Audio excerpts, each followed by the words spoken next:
aujourd'hui on se retrouve pour un tag, ça fait un moment qu'on n'en a pas fait et on en a trouvé un qui avait l'air plutôt sympa, donc allons-y.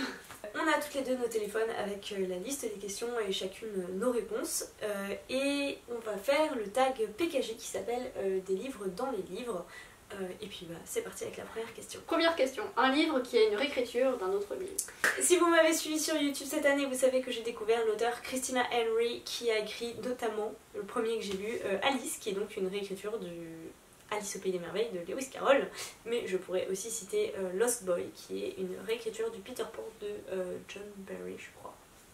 Et elle en a fait plein comme ça, et il y a le petit chaperon rouge, enfin non, la fille en rouge qui sort juste dans...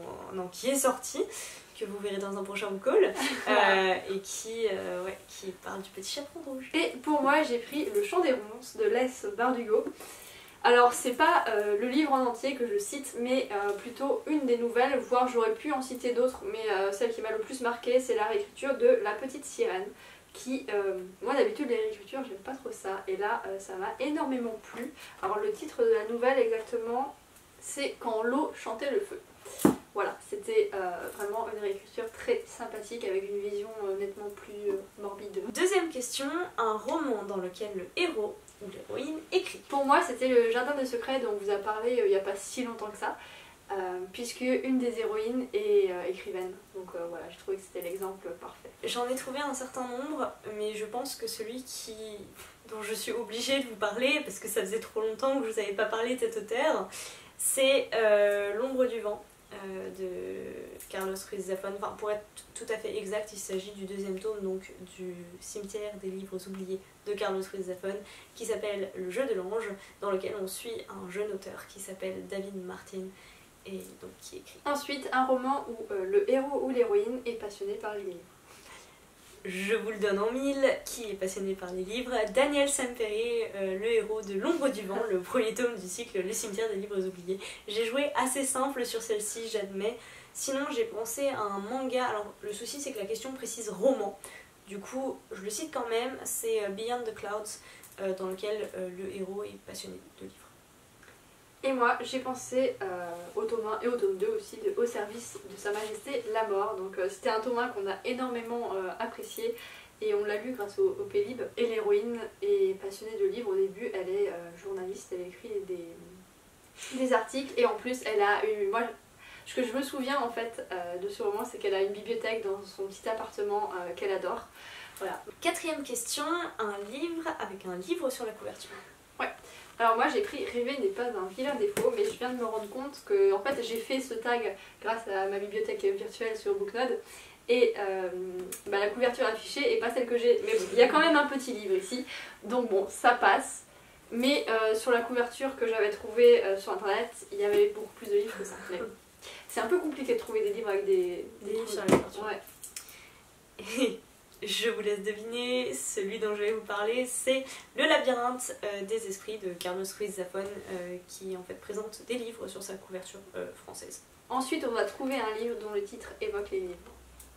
J'ai choisi de parler du cercle littéraire des amateurs d'épluchures de patates, dont j'ai complètement oublié le nom de l'auteur. Je l'ai lu il y a fort longtemps, et qui dit cercle littéraire dit ça évoque les livres, donc ça compte. Et c'était une belle lecture, et le film est sorti il y a pas longtemps, l'été dernier je crois, et je voulais aller le voir, je l'ai pas fait. Et moi j'ai pris le livre de toutes les réponses, sauf une de Manon Fargeton, ou Fargeton, je sais pas comment on le dit. Moi je dis Fargeton, mais apparemment les gens disent Fargeton, et c'est vrai que... En réfléchissant un peu à la langue française, on devrait dire Fargeton. Question 6, un livre qui mentionne un autre livre qui existe vraiment. J'ai pris Everything Everything, puisque je me souviens qu'il y a énormément de citations, que ce soit littéraires, cinématographiques, etc. Et donc voilà, donc ça cite plusieurs autres livres qui existent réellement. Mais je sais pas, je sais plus exactement lesquels. Il devait y avoir du... Il y avait peut-être du Sherlock Holmes, Arsène Lupin, non? Il y avait pas... Il y avait des trucs qu'on aimait bien. Je pense que c'est des Shakespeare. Ouais. Et du Orgueil et Préjugés, je pense. Ouais, Orgueil et Préjugés, et puis... Et je ne sais plus. Voilà. En ce qui me concerne, je trouve que c'est le genre de question qui est assez dur parce qu'on a l'impression que c'est très très évident et en fait on doit quand même creuser, et donc j'ai pas cherché très très loin puisque je viens de le terminer et que je me souviens qu'un des personnages aime beaucoup La Divine Comédie de Dante, qui est un livre qui existe. Et ensuite la question opposée, donc un livre qui cite un autre livre qui n'existe pas réellement. Là pour le coup je trouve que la question est un peu plus facile. J'ai plusieurs idées et je pourrais par exemple vous parler du Guillaume Musso, La vie secrète des écrivains, puisque le personnage est écrivain, passionné de livres, et qu'en plus on parle du livre d'un autre écrivain. Je voulais aussi évoquer Le livre perdu des sortilèges, puisque c'est dans le titre déjà. Mais celui que j'ai choisi pour cette question, il s'agit de L'ombre du vent, écrit par Julian Carax, écrit lui-même par Carlos Ruiz Zafón.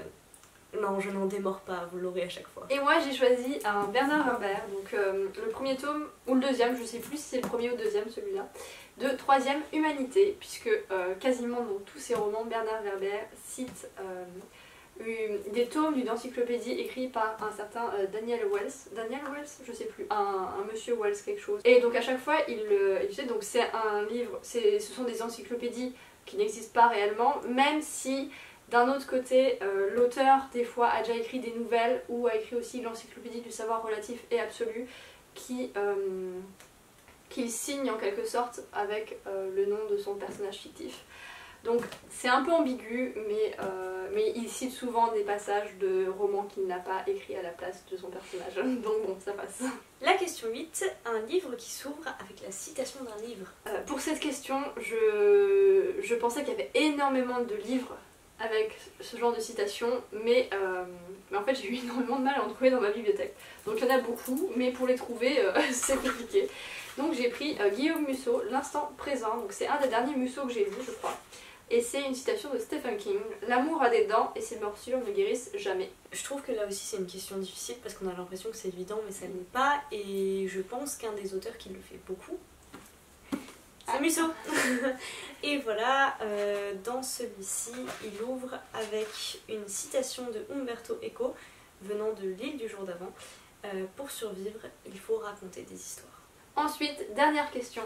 Un roman dont l'intrigue se déroule au moins en partie dans une bibliothèque ou dans une librairie. Comme c'est la dernière question, c'est aussi la dernière fois que je vous en parle dans cette vidéo. Le cimetière des livres oubliés se déroule... il y a des scènes dans quasiment chacun des 4 tomes qui se déroulent dans une bibliothèque enfouie, cachée et magnifique. Voilà. Sinon, il y a aussi Le livre perdu des sortilèges qui me semble a des passages dans une librairie. Mais je reste sur mon Carlos Ruiz Zafón, que je vous encourage encore une fois à lire. Voilà. Et oui, un jour on fera une vidéo sur cet auteur. Alors moi, ça va être un peu spécial puisque je vais citer un livre que je n'ai pas lu mais dont j'ai regardé l'adaptation en série. Il s'agit de You, qui met en scène un espèce de psychopathe qui tombe amoureux et qui harcèle, enfin c'est pas vraiment du harcèlement mais il stalk sa copine et notamment les amis de sa copine pour essayer de la posséder dans son intégralité. Et voilà, il fait des choses pas très bien, mais d'un autre côté les personnages qui vont souffrir à cause de lui ne sont pas forcément des gens bien, donc au final, enfin, ce que j'aime beaucoup avec cette série et avec le roman, puisque j'en ai entendu parler, je me suis renseignée, hein, je cite pas un roman comme ça sans m'être renseignée, l'esprit est à peu près le même, même si la fin est pas tout à fait pareille et certaines choses changent.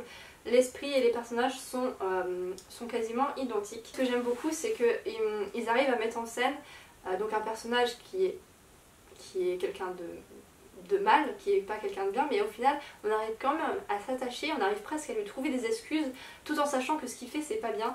Voilà, il y a cette ambiguïté et j'aime beaucoup.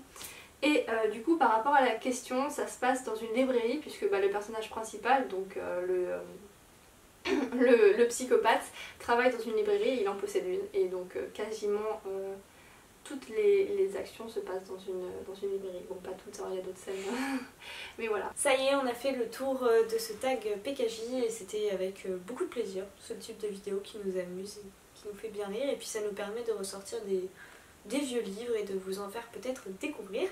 N'hésitez pas à répondre aux questions du tag dans les commentaires ou à partager les livres que vous auriez donnés en réponse à ces questions. Et puis à reprendre le tag, on mettra aussi le lien dans la barre d'infos, on fera les choses bien. On vous souhaite à toutes et à tous de très belles lectures en attendant une prochaine vidéo.